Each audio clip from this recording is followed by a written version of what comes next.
Hello and welcome to the Foxcatcher preview. My name's Julian Valens, joined up in Sydney by our one and only Nick Ashman. G'day, Nico. Hello, mate. How are you? Group 1 racing down your way.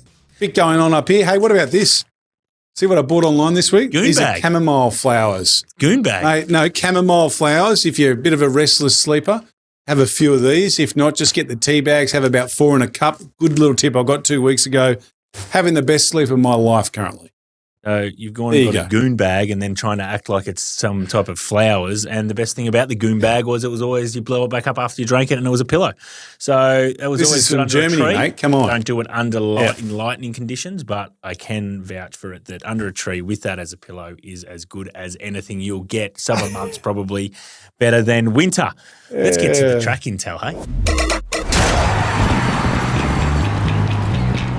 Right, track intel here, my friend. Moonee Valley, true position the entire circuit. So this is the third meeting back for Moonee Valley. We started in the true, it raced really well. Then we went out 5 metres, and I thought it was sort of rails in run, on speed. There was a few sort of disagreeing with that, but that's how I think that played. Definitely had to be sort of lanes 1 and 2 in particular.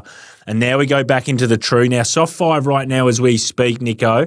Thursday morning. Maybe a little bit of rain about today, but really windy conditions tomorrow, Friday, and drying out, no rain. And Saturday again, 20 sort of degrees. So I think we'll be on a good 4.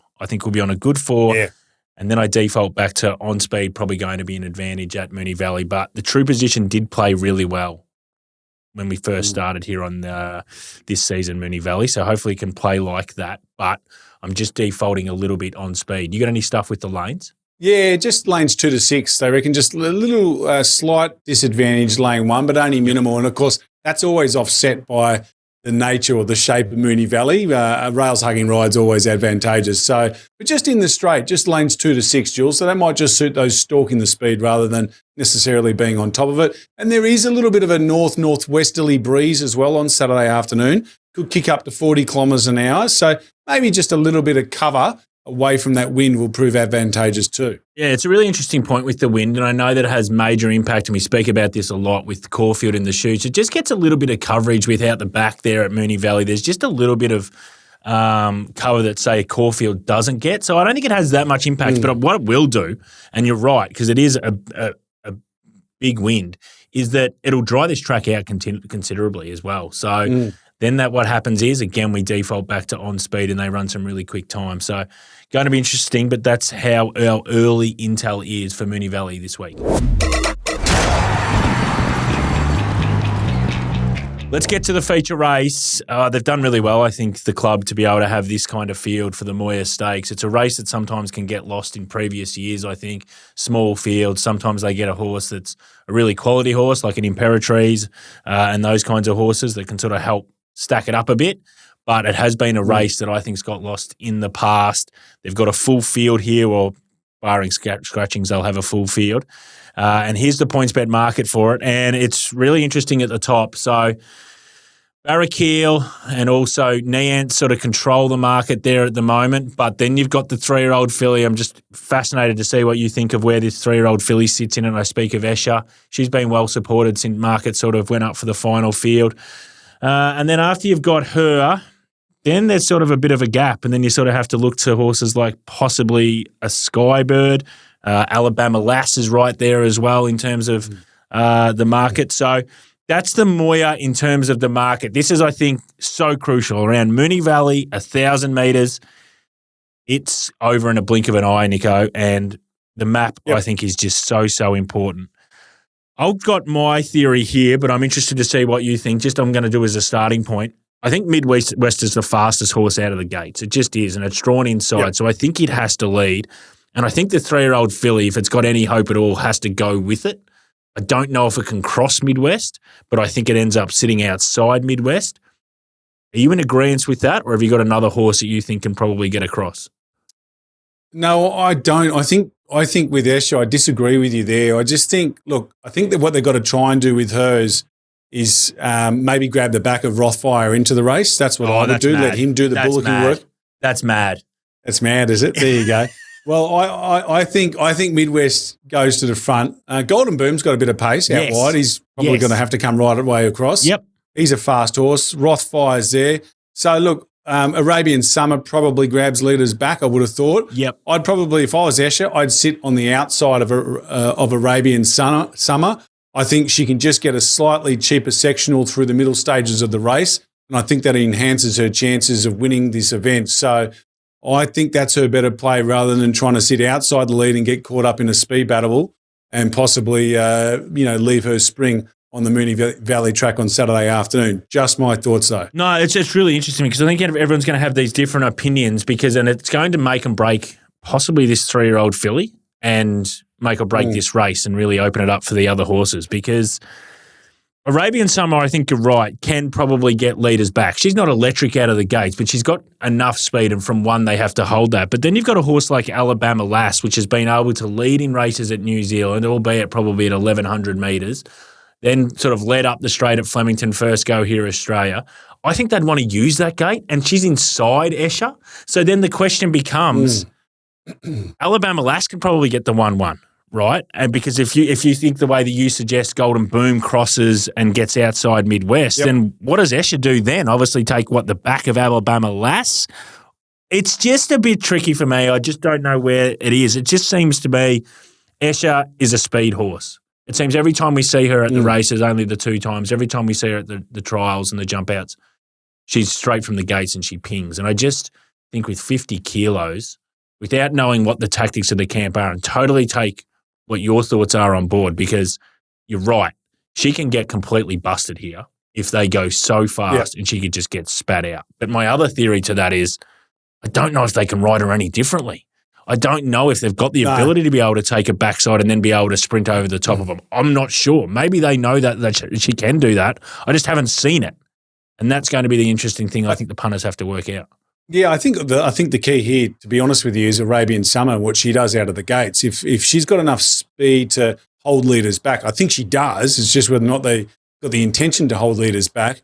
But if she does, she was pretty handy in a fast run 1,000-metre race fresh up last campaign, which was at the back end of December up at the Gold Coast. So she's usually pretty handy in 1,000-metre races first up. I think she can hold leaders back. If she does, it presents the opportunity for Escher to sit one out, one back, possibly. But you're right, Alabama Lass might want to kick up and hold that spot. So there's a bit to play out, let's put it that way. Yeah, I think either way we cut it, it's going to be fast because you've got that outside speed from Golden Boom, even Q-Men to some extent as well, that just sort of only know one way, and they're going to have to put some outside pressure on those horses inside. So I think, and we know Midwest just goes fast. That's just its MO. The 2 horses we haven't really spoken about from a map perspective, and it feels like in these kinds of 1,000-metre races, because it's over so quickly and they're going to have to find a backside, and I reckon probably the camps of both Barrackeel and Neance are probably thinking we probably want to try and find the backside of Rothfire because we know he's probably going to take us into the race. Now, I feel like one of them might be able to take the backside of Rothfire and one of them's not going to be. I feel like one of them's going to end up on the backside of the wrong horse that's going back the other way, whether that be a Sursway that goes forward hard or a La Dorado or possibly a Q-Man or something like that. One of them I think is going to get the run and one's not.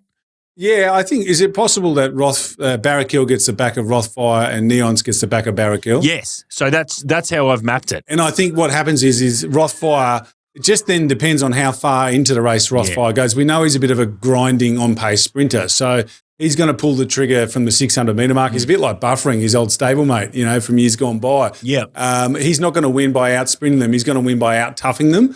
So he's going to try and get on his bike and apply the pressure from, the 500, 600-metre mark or whatnot, something like that. And then Barrackeel will try and suck up behind him for as long as possible, because if Barrackeel pulls out too early, then Neance gets on Barrackeel's back, and all of a sudden Neance is the stalker, the one that's got they're looking, sitting there going, hello. Yeah.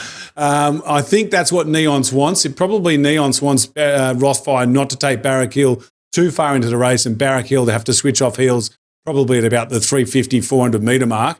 And I reckon that's what gives Neance a big chance. And I think she's in with a big chance if she gets that right run. Yeah, absolutely. And it comes down to the luck in running. It's because there's horses like Alabama Lass, you would think, Rothfire, Escher. Arabian Summer, they're going to make their own luck because they're going to sit in the first 4 or 5. Barracuda and Neance, and even another horse that I'll mention, Skyberg, who was outstanding winner first up, winning a Lightning. It probably ends up 3-back rail. Now, 3-back rail, it's going to need a lot of luck for it to do it, but I think they'll just ride for luck there. I don't think they can do really anything else, and you just go, you know what, we got it or we didn't get it. That's what happens. That's how you lap of the gods with Skybird, and you got to work out what price you want to take in terms of sensitivity about that. Well, the thing is with Skybird is Escher and Alabama Lass are sort of drawn around her. So, you know, assuming one of them gets the run, if she sort of follows in behind them, it's a little bit pinball-like. She's going to be sort of, you know, ducking and weaving, but we know she can do that. Go and watch the Lightning Stakes run. She ducks and weaves a bit there and then blouses them late. So she's just got to follow the right horse at the right time. That's an issue not for us to really dissect. That's more of an issue for Johnny Allen on race day. Yeah, absolutely. But it also comes down to us as we're evaluating in our price point of view is like, this is what's got to come into it. You know, horses like the Alabama Lass, the Eschers, the Midwest, the Arabian Summers, they're putting themselves into a high percentage plays. Skybird, Barracuda and Neance are not putting themselves theoretically into a high percentage play. Now, it might work out for one of them, might work out for 2 of them, and it might work out for 3 of them. But that's what you've got to figure out in your head is that are they going to find the right backside in running? Because that has to come into your evaluation of the percentage of chance that horse has got to win by what backside they find into the race. It's a fascinating race. I love it. 1,000 metres. It's going to be fast. And I think there'll be some hard luck stories. That's what happens in these kinds of races. So do you want to have a play? Do you want to play in this race at all? Oh, look, I just think Neance is in for her best prep yet. And I think she's got a definite potential map issue, but I could probably have something small on her. I was pretty keen on Jettabelle, but they've scratched literally half an hour before we recorded this show, and we'll head to Sydney. We'll talk about that later. But I think I'd just back Neance. I've got a feeling, Jules, that she's the one that could just blouse them here and everyone goes, wow, she's a proper Group 1 weight for age horse. So I'd have a couple of units on her at the $6. Yeah, very good. Okay, so that's the Moir Stakes.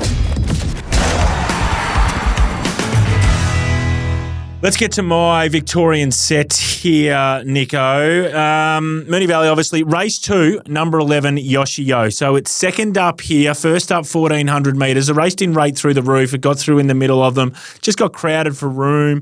I just like it now getting to 1,600 metres. I like it dropping heavily in weight, goes to 55 kilos. Craig Williams in the saddle. I think they have to ride this horse a little bit more warmer. I want it to be in the first 3 or 4 if it does. And if this track continues to dry out, Japanese mare, the drier the better for this horse. Got a big numbers for it last prep. So, you know, it's maiden win and then it went to that big $300,000 race and ran third behind some really quality horses. I think it's a horse that's got some progression. I like these progressive horses. Yoshio fits the bill. I like it on the minimum in race 2. Race 4, we put this horse into the Foxes Den after it was first up over 1,600 metres at Moonee Valley. It's a Moonee Valley horse. I speak of Lincoln Rocks, around that $10, $11. I think it's the right distance now for 2040 for it ready to go. I think they ride it a little bit more warmer. And I think it's going to give us a great side. Maybe it's half a run short, but I still want to be with Lincoln Rocks in race 4. And then we get to race 8. This is a good race. And I know Desert Lightning's been well supported, but I can't get it that short. I want to be with Anisette. So it comes out of that private eye race, the PB Lawrence, 1,400 metres. I thought they just went back and just said, you know, let this horse finish through the line. And I thought it was really good. I reckon this is the horse that I want to be with. We spoke about this. We put it in the Foxes Den and said take some early prices about this horse, wherever we think it might go. Underwood Stakes. I reckon that might be the play for a horse like this. I want to back it in this race. Sets up pretty well with its domestic rating. I think it's really well placed under the set weight and penalty conditions. I expect a really good run. I thought its first up run was a bit sneaky good. So they're my 3. Yoshio, Lincoln Rocks and Anisette each way. Those last 2 each way. Yoshio, we are going straight out. That's my set, Moonee Valley.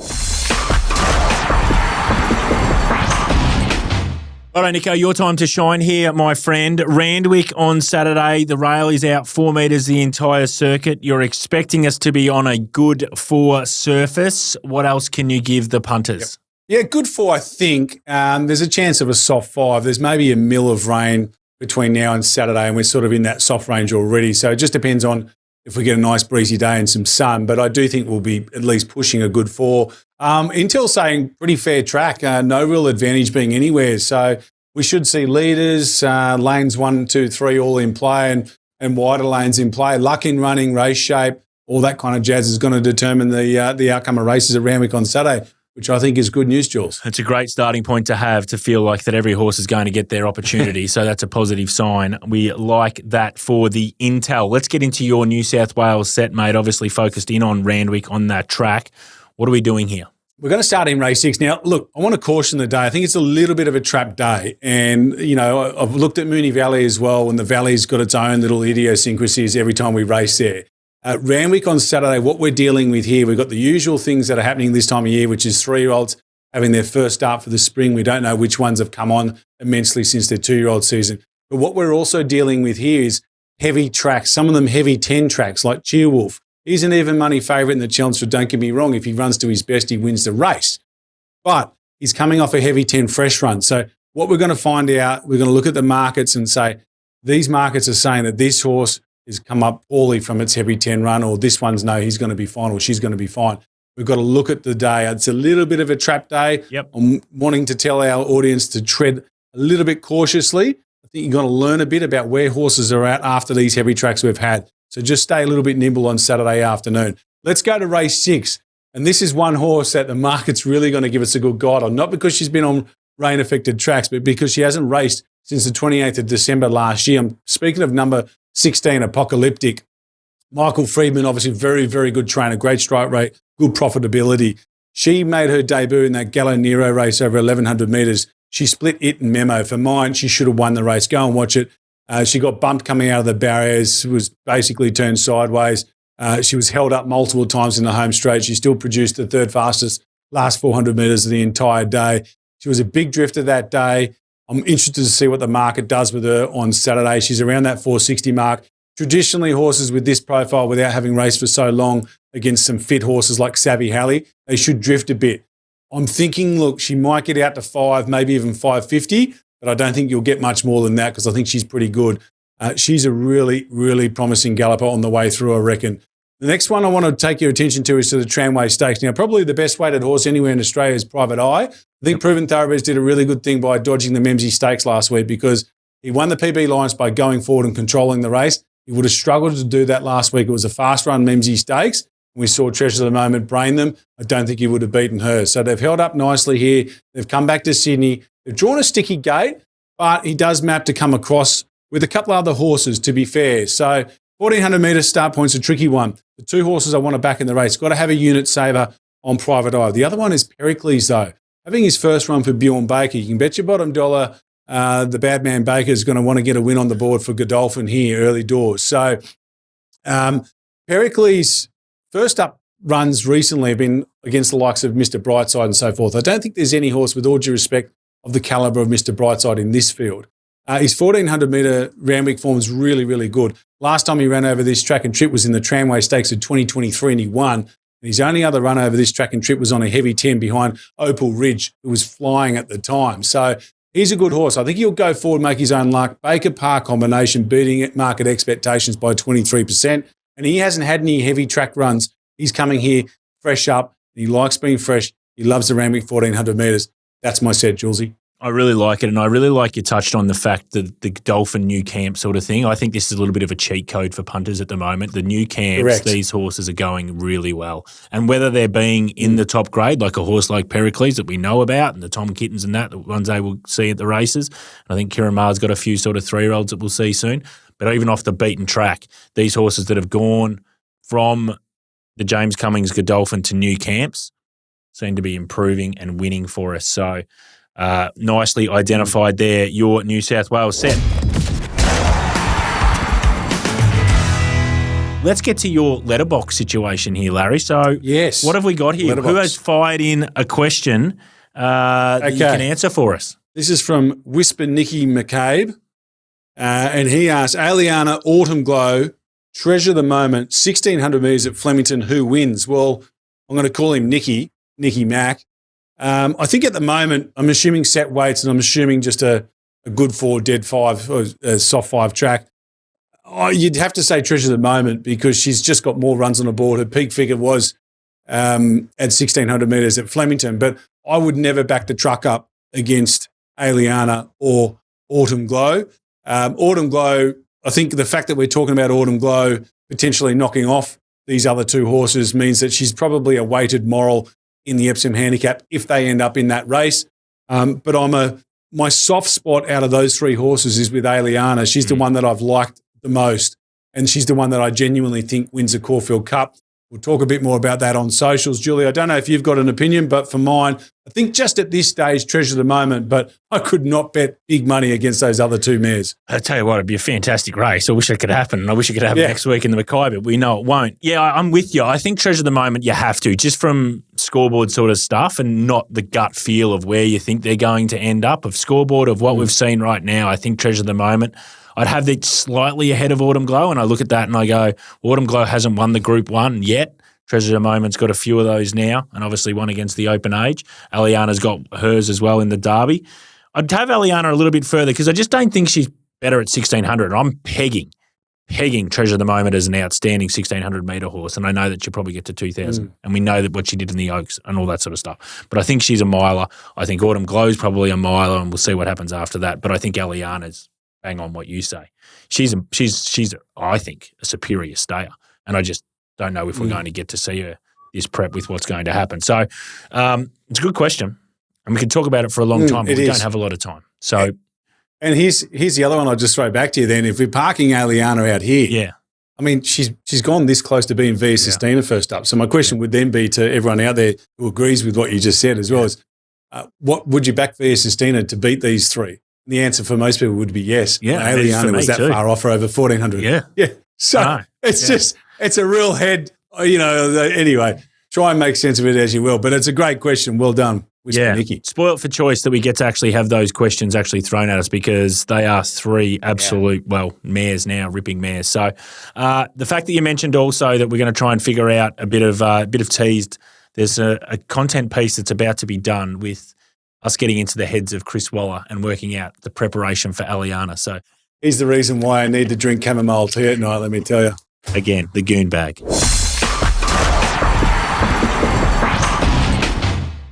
G'day sports fans, Foxcatcher punters, let's lock and load this weekend's Daisy's Declaration. What a weekend it's going to be too. Horse racing, footy finals, let's go. Saturday, Randwick, race 7, the Chelmsford Stakes. 2 horses in this market in the single figure quote. The rest you can have double figures or better, which makes it really interesting. But Chiao Wolf, I think, is the best of the weekend across the country, and that is why I am making it my declaration. Second up into this one, did a decent enough job chasing home behind Via Sistina in the Winks. 11 from 11 in the run there, not the place to be. Reckon we can settle midfield, peel off and be far too good. A little bit of the unknown is Sir Delius, the other one in the single figures. However, the import, it won first up in Oz over 2,000. It's about $4.40-ish at the minute with PointsBet. I can steer clear. As I said, I think Chiao Wolf is the best of the weekend, and I'm making that Daisy's declaration when it gets up. We will be saying, you know the drill, pay the people. Perfect, Daisy. Thank you very much, mate. Good work with Chiao Wolf. Good luck with the finals. Obviously, big time of the year for you. Let's keep going. Let's get into Pin the Tail. Firstly, last week we had to try and predict the starting price at PointsBet for Fangirl in the Memsie Stakes. Nick, you went with $5. I went with $4.20. Closest to the pin was you, my friend, Fangirl. PointsBet SP was $4.80. She sort of held her price around then. I think the fact that the track sort of was drying out a little bit and they were running pretty good time sort of kept her in at about that price, but well done to you. You lead 3-2. In the overall standings this week, we go to the Moir Stakes and we go to Barrackeel. I think we're probably going to be pretty close together. I found this really tricky. It's a flat, open market. The map stinks a little bit. He's going to have to find the right backside. I'm hoping that he actually finds the backside of Rothfire and he gets that run, but I love the fact that his Moonee Valley stats are 3 from 3. I think that has to factor into some stage of this pricing. I think it's going to be a high-pressure race, so you're going to need a horse that can absorb pressure. Barrackeel's shown that he's done that. He did a pretty good number first up, albeit he probably got the right run on the right spot on the day. I'm $4.40. You, Barrackeel, in the Moir. Yeah, $4.80 for me. I just thought, look, last start track and distance winner, very good Moonee Valley figures. That'll keep him tight enough. But I can't see him having a massive discrepancy with Neon's, who probably gets his back in the run. And I think she's as good a horse as him, and I think we'll find that out this spring. So $4.80 for me, my friend. Hey, here's a little stat for you. The last 9 Moir Stakes have been won by 9 different trainers and 9 different jockeys. Okay. There you I'll go. file that in. It doesn't usually happen. No, Yeah. it doesn't. That is fascinating It's stuff. useless trivia, but hey, No, there you we go. like it. Let's get to Binoculars, hey? A horse that we think we just need to keep an eye out for. There might be some futures down the track. They need to start performing. Yeah. Whether they win on Saturday or not, lead us away. There's 2 that I think. Moira's one. She's in the So You Think Stakes. Now, I think she probably has to go forward from a wide gate there over 1,500 metres down your way. Yep. No doubt the progression for her will be to the Group 1 Underwood Stakes. She's a US mare bought by Yulong. Waller's keen to get a Group 1 win, so she probably goes to the Underwood and then the Might and Power.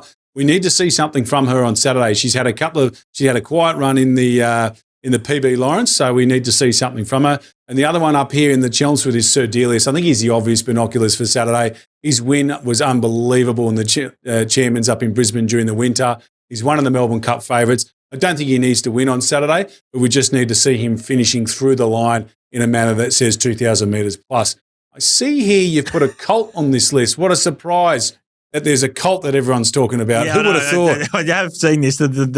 The talk is big. The street corner is big for this When is horse, it ever but- not with a colt? Yeah, correct, exactly. And they must be trying to sell something. The key factor being here, it is on debut. I talk of Rosberg. It's in Testicles. the McNeil. It's in the 1,200 metre race here. It's going to have to be really good to knock off horses like Estremo. Mackenzie? Yeah, the Mackenzie, Estremo, and the other horse as well that won Star Rider, Space Rider. They're good horses. For a Estremo's horse a to good win horse. this on debut, it's a Group 1 horse. So let's see what actually happens. I'm not buying into it, but let's see what happens. It could be an absolute superstar. So let's just see how it evolves.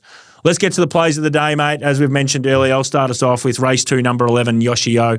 I think down on the minimum, Craig Williams controls the race, sits in the first 3 or 4. This track continues to dry out. Drier the better. I want to be with Yoshio in race 2 at the Valley. You? Yeah, race 9, race 8 in Sydney. Jettabel's now up here from the Moir Stakes. I reckon he probably finds one better in this race. There's 3 horses that have got a better profile than him, but I reckon he's a moral to run a place. That's the plays of the day. Make sure to check us out on the socials, all through those different handles at Foxcatcher Intel. Bye for now. I'll see you Monday. See you, mate. What are you really gambling with? For free and confidential support, call the number on the screen or visit the website.